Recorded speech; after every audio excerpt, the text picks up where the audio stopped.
So stunts వేసిన తర్వాత చాలామంది పేషెంట్స్ మెయిన్ చెప్పే కంప్లైంట్ ఏంటంటే గ్యాస్ ఇష్యూ వస్తుందని చెప్పేసి. సో గ్యాస్ ఇష్యూ అనేది ఎందుకు వస్తూ ఉంటుంది సార్? సో స్టంట్ పెట్టిన తర్వాత గ్యాస్ ఇష్యూ అనేది జనరల్గా ఈ స్టంట్ పెట్టిన తర్వాత కొంతమందికి బ్లడ్ థిన్నర్స్ ఇస్తాం. ఓకే. ఆ బ్లడ్ థిన్నర్స్ ఏం చేస్తాయంటే మనకి స్టమక్లో ఉన్న మెంబ్రెయిన్స్ అన్నింటినీ కొంచెం ఇరిటేట్ చేస్తాయి. దానివల్ల కొంతమందికి గ్యాస్ట్రైటిస్ అనేది వస్తుంది. బట్ గ్యాస్ట్రైటిస్ స్టంట్ పెట్టడం వల్ల ఒక్కదాని వల్లే అని మనం చెప్పలేం. వాళ్ళ యొక్క ఆహార అలవాట్లు, లైఫ్ స్టైల్, స్ట్రెస్ వీటిలన్నిటి వల్ల వస్తుంది అనమాట. సో స్టంట్ పెట్టడం వల్ల గ్యాస్ట్రైటిస్ వస్తుంది అనేది that is not a right word. Okay. So నార్మల్గా గ్యాస్ వల్ల వచ్చే పెయిన్కిను హార్ట్ అటాక్ కానీ లేకపోతే చెస్ట్లో అంటే కొంచెం అనీజీ అనిపించినప్పుడు వచ్చే పెయిన్కి డిఫరెన్స్ ఏంటి సార్?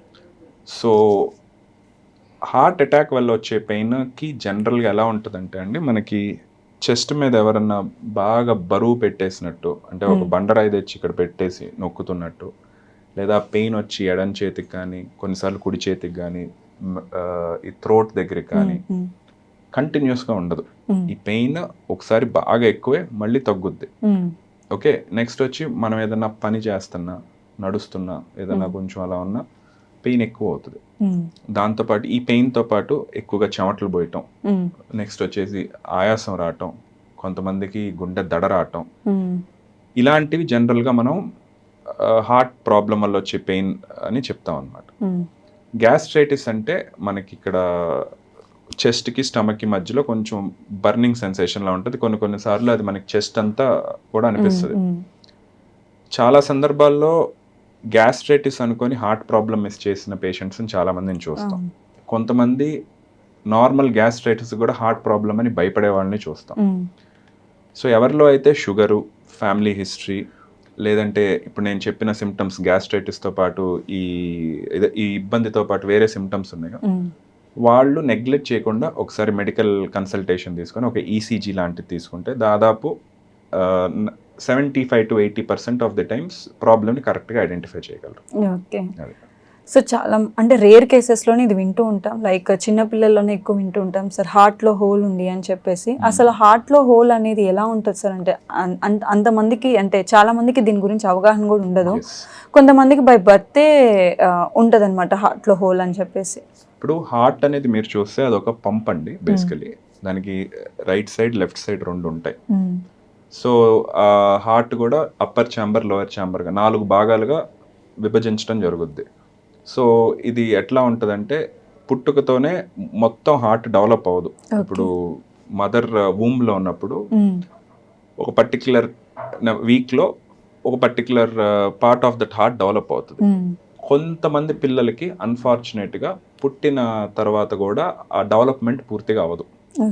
ఆ డెవలప్మెంట్ పూర్తిగా ఎవరిలో అవ్వలేదో వాళ్ళకి హార్ట్లో హోల్ ఉందని చెప్తాం అనమాట. సో అలా ఉన్నప్పుడు కొంతమంది పిల్లలు సిమ్టమ్స్ ఉంటాయి వాళ్ళకి. ఇప్పుడు మీరు చూస్తే కొంతమంది బ్లూగా పుడతారు, కొంతమంది పిల్లలకి గ్రోత్ సరిగ్గా ఉండదు, కొంతమంది పిల్లలకి త్వరగా ఇన్ఫెక్షన్స్ వస్తాయి, రెస్పిరేటరీ ఇన్ఫెక్షన్స్, చెస్ట్కి సంబంధించి. ఇలాంటి వాళ్ళు ఎవరైతే ఉన్నారో పిల్లలు, జనరల్గా వాళ్ళకి ఈ హార్ట్లో హోల్ వల్ల కూడా ఇలాంటి ప్రాబ్లమ్స్ వస్తాయి. సో అందుకని ఇలాంటి ప్రాబ్లమ్స్ రికరెంట్గా వస్తున్నప్పుడు హార్ట్లో హోల్ కూడా ఒకటి మైండ్లో పెట్టుకొని చెకప్ చేయించుకోవటం అనేది మంచిది. ఓకే సార్, ఇప్పుడు మీరు చెకప్స్ గురించి అన్నారు కాబట్టి ఒక ఇయర్లీలో ఎన్ని టైమ్స్ మనం చెకప్ చేయించుకోవాలి సార్? సో ఇయర్లో ఎన్ని టైమ్స్ చెకప్ చేయించుకోవాలనేది ఫస్ట్ ఆఫ్ ఆల్ మనకున్న ప్రాబ్లమ్ని బట్టి ఉంటుందండి. ఒకవేళ ఒక పర్సన్కి ఏమి ప్రాబ్లం లేదు అనుకుంటే ఏజ్ గ్రూప్ ఒక 30 years నుంచి ఇయర్లీ వన్స్ చెకప్ అనేది ఇట్స్ ఎ గుడ్ ఐడియా. అంటే మనం ఎంత హెల్దీగా ఉన్నా, రోజు ఎక్సర్సైజ్ చేసినా, లైక్ యూనో మంచి ఫుడ్ తిన్నా, ఏం తిన్నా సంవత్సరానికి ఒకసారి చెక్ చేయించుకోవటం అనేది మంచిది. ఎందుకంటే చాలాసార్లు మనం స్ట్రెస్ వల్ల, లేదంటే లైఫ్ స్టైల్ వల్ల, వాటి వల్ల మనం నెగ్లెక్ట్ చేస్తాం. సో ఇలాంటి చిన్న చిన్న మిస్టేక్సే లోపల బాడీలో అబ్నార్మాలిటీస్గా మేనిఫెస్ట్ అయ్యి సడన్గా మనకు సర్ప్రైజెస్ ఇస్తాయి. సో అందుకని బెటర్ అవకాశం ఉంటే ఇయర్లీ వన్స్ చేయించుకోవటం. బట్ ఏదైనా ప్రాబ్లం అనేది ఉంటే as per doctors advice checkup follow అయితే బెటర్ అండి. సార్, ఇప్పుడు నార్మల్గా బీపీలో high BP and low BP అని ఉంటుంది. సో ఏ బీపీ అంటే హై బీపీ ఉంటే హార్ట్ అటాక్ వచ్చే ఛాన్సెస్ ఉంటుందా, లో బీపీ ఉంటే హార్ట్ అటాక్ వచ్చే ఛాన్సెస్ ఉంటుందా సార్?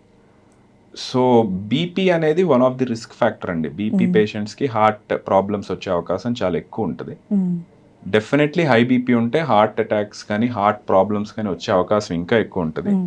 నార్మల్గా గైడ్ లైన్స్ ప్రకారం ఎనీ బీపీ మోర్ దాన్ 130/90 మనం లేదా 120/80 కూడా కంటిన్యూస్గా ఉంటా ఉంటే దాన్ని బీపీగా పరిగణిస్తాం అనమాట.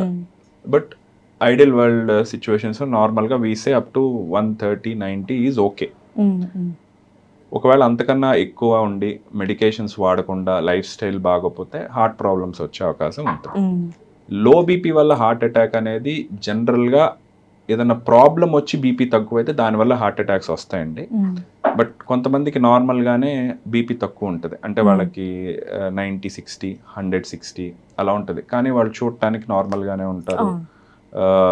బీపీ తక్కువ ఉండటం వల్ల వచ్చే సిమ్టమ్స్ కూడా ఏమి ఉండవు అనమాట. సో అలాంటి వాళ్ళని మనం ఏం పట్టించుకోవాల్సిన అవసరం లేదు, దీనికి లింక్ మనం చెప్పాల్సిన అవసరం లేదు. ఓకే సార్, మీరు ఒక కార్డియాలజిస్ట్గా మీ దగ్గరికి చాలా మంది పేషెంట్స్ వస్తూ ఉంటారు. సో మోస్ట్లీ ఏ కంప్లైంట్తో పేషెంట్స్ వస్తూ ఉంటారు సార్? సో యాజ్ అ కార్డియాలజిస్ట్గా మా దగ్గరికి ఎక్కువ మంది పేషెంట్స్ ఇప్పుడు నేను చెప్పిన సిమ్టమ్స్తో వస్తారండి. ఒకటి చెస్ట్ పెయిన్, రెండోది ఆయాసం రావటం, లేదా కొంతమంది గుండె దడ రావటం, లేదా కొంతమందికి కళ్ళు తిరుగుతున్నట్టు ఉండటం, త్వరగా అలసిపోవటం, లేదా ఈ చెస్ట్ పెయిన్స్ ఇవన్నీ చెప్తాను కదండి అట్లాగా. కొంతమంది బీపీ తక్కువై తల డిమ్గా ఉండటం. సో ఇట్లాంటి ప్రాబ్లమ్స్తో వస్తూ ఉంటారు ఎక్కువ మంది.